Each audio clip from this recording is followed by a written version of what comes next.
सूरत दिखाने के लिए आई है। अब देखिए मेरी बेटी चंद्रावली को डोली पिला बंधवा से कलिंजर कैसी आती है। अब मैं अपनी महल में चलती हूँ, आराम करूंगी। से चली महादेली हमर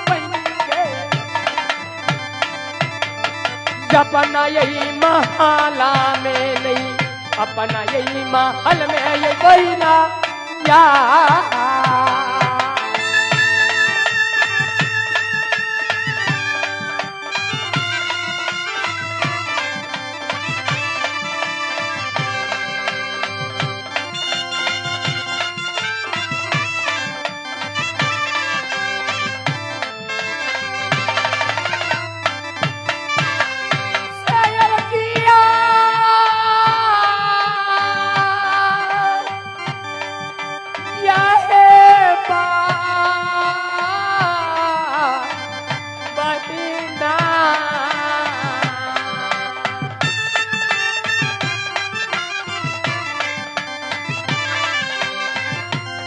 यही रमुआ बहनिया अपना यही कलिंजर में हम अपना यही कलिंजर में या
मोरंग वाली स्वामीनाथ, मैं पूछता हूँ आज तुम्हें क्या हो गई है?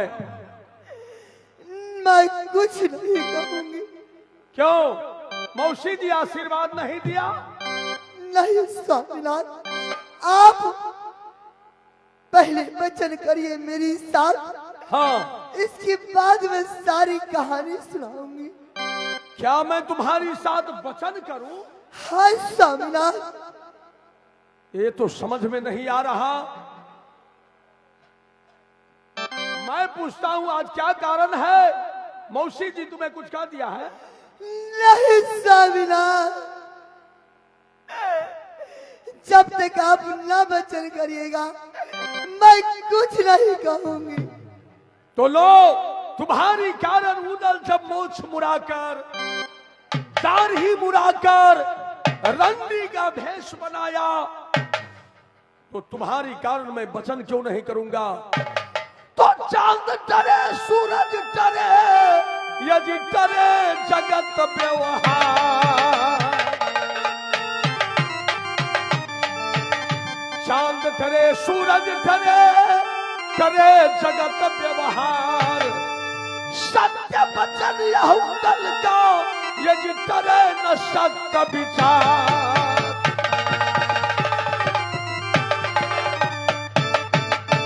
कहो स्वामीनाथ, हाँ। जब मेरी सूरत माँ मौसी जी ने महल में देखी, अच्छा अच्छा, मेरी सूरत की हिम्मताई कर गई। मुझे मौसी जी एरो लातों से महल में मारी। बात तेरी रे, यही बात के लिए तुम मुझसे वचन करवाई हो। मोरंग वाली स्वामीनाथ, मौसी जी तुम्हें कह दिया तुम अच्छी नहीं हो, यही ना? हाँ स्वामीनाथ। सारे साहर घाट मुखिया पट्टी का लोग कह देगा तुम अच्छी नहीं हो, तो उदल मान जाएगा। मैं शादी किया तुमसे अपने लिए या दूसरे को लिए? नहीं प्राणनाथ, आप अपने लिए किए हैं स्वामी जी। तब घबराती क्यों हो? स्वामी जी, वह बात नहीं है। मौसी जी मेरी सूरत की हिम्मताई कर दी तो कर दी। अच्छा, उसके लिए मैं नहीं रोती हूँ। हाँ। मौसी जी मुझे 2-4 थप्पड़ मार दी, उस बात को मैं नहीं पकड़ती हूँ। अच्छा, परंतु आप ये कहिए, किला बांधो के अंदर कौन बसती है?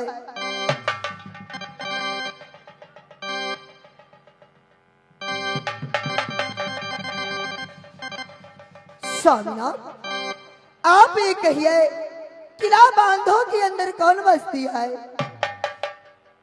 मोरंग वाली स्वामीनाथ, बांधो का अंदर मेरा मसेरी बहन चंद्रावली बसती है। क्या आपकी बहन चंद्रावती किला बांधो के अंदर बसती है? हाँ हाँ। स्वामीनाथ, आज मौसी जी ने महल में बोली, ए फूला, क्या तुम अपनी सूरत की बड़ाई करती हो? क्या सूरत मुझे दिखाती हो? जो बेटी चंद्रावती की पैर की सूरत, दरबार की सूरत है, तुम्हारे मुंह की सूरत नहीं है फूला। स्वामी जी, ये जाइए पिया बा, या बकीला बांधो में डोली फंगा के लाइए, या बनर दी चंदरा की। ये देखूंगी सुरा पिया या पिया या चाना लागिया। ये सुरता मिलाऊंगी पिया बा, या जो चंदरा से।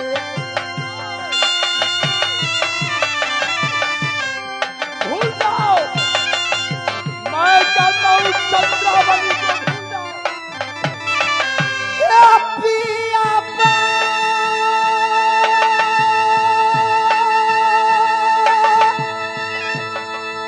या जदिन सस्य दिया होया।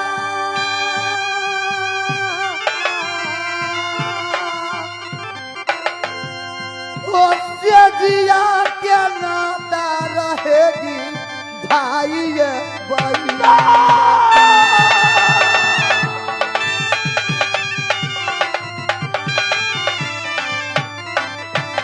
ये समीदारा सुनेंगे मोहब्बत धाता, ये डोला ये बना के ये धानी चंदरा की।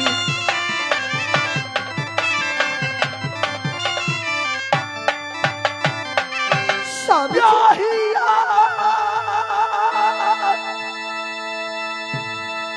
सुनेगी उदाला सिंह के बाद ए चार चाया भूल जाओ प्यारी बहन चंद्रा के।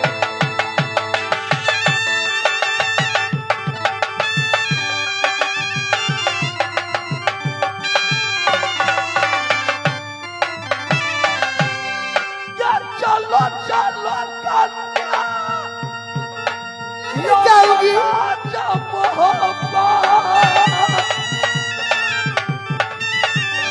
क्या ही सुनो उदल सिंह के बात, हे भूल जाओ चाचा चंद्रा बली का।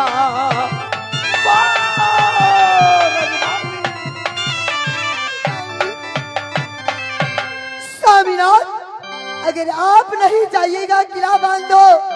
स्वामी जी, ये मेरी डर क्यों सारी स्वामी जी, ये पहलिए कालिंजर में आपके देख के बरदी फूला पहनेगी कालिंजर में, ये चढ़ के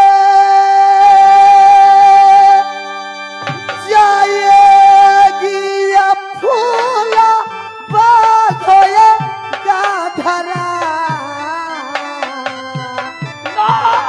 ये डोला ये फना के लाऊंगी सौदिन चांदरा की।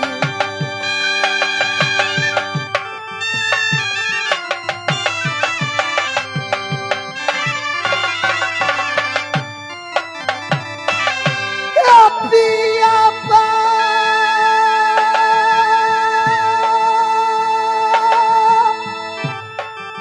चढ़ के जाऊंगी स्वामिया,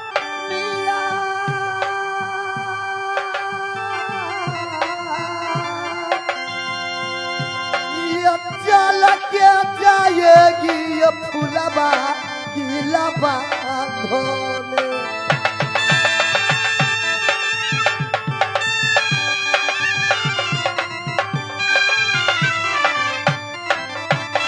ये बैठिए बिया हुआ कलिंगर सानारा, ये बैठिए बिया हुआ ये राजा कलिंगर में।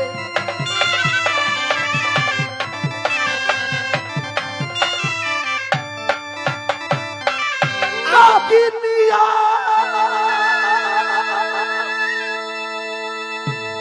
सुने की उदल सिंह के पास, ए चूरिया बफोरलो नगिनिया अपने हाथों का।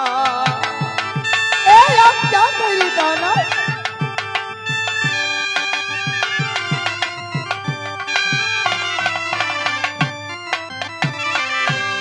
कैसे दुनिया बफो लो अपनी मांगों का।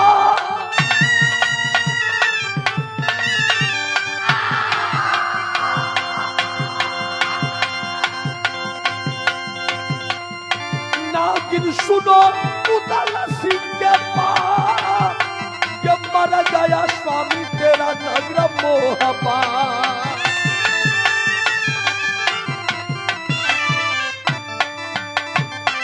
सुनिए, आपका बहाना है। मैं कह दिया, आज से तुम समझ लो उदल मर गया, मर गया। क्या थोड़ा सी बात मैं कह दी, आपने इस बातों को क्या बना रखे प्राणनाथ? मेरा नजर को सामने से दूर हो जाओ, ना तू मेरा धर्म पत्नी ना मैं तेरा पति। नहीं स्वामी जी, मैं कहता हूं चली जाओ, आज अभी से यहां से उदल तुम्हारी सूरत देखना नहीं चाहता, चली जाओ। क्या?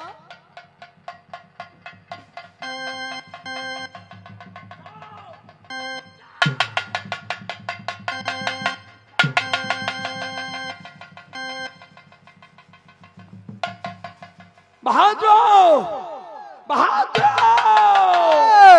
क्या देखते हो? उल्टा बम्मा सीधा कर दो, लकड़ी बुला दो, क्राम क्राम। हाथी पर हाथी सवार को सजाओ, क्यों ना महाराज? घोड़ा पर घोड़ सवार को सजाओ, पैदल निशाले पैदल सजाओ। टेटिया फेटिया कौन बतलाता?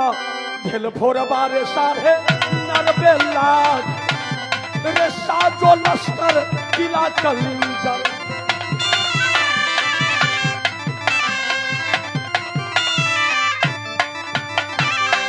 भारत सरकार दो पतली जार से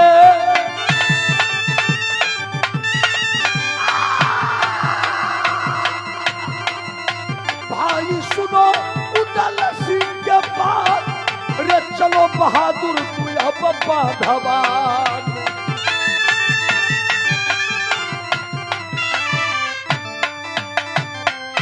सुनो अभी अभी मौसी जी से जाकर कह दो 101 भार तैयार करेगी। अभी फोन किया हलवाई का, अभी आ रहा है। मैं जानता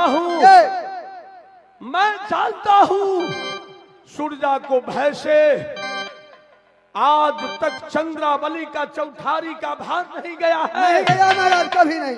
आज उदल कसम खा लिया, गंगा क्रिया विशेषण क्रिया पिंडी झूम अम्भोला की मात गौला का दूध हराम, पानी पीऊ तो मत पीऊ, अन्न खाऊ गौ एक की मांस, तोड़ जरुआ घर से फेंकू, गरबा पहरी गाय की तात, दतमन चिरूंगा मोहब्बा में तो चिरू सुरही की हार, अगर मोहब्बा में सोऊंगा बेचंद्रावली को डोली लाए हुए तो अपने माँ देवल देवी सेज को ऊपर सोऊंगा।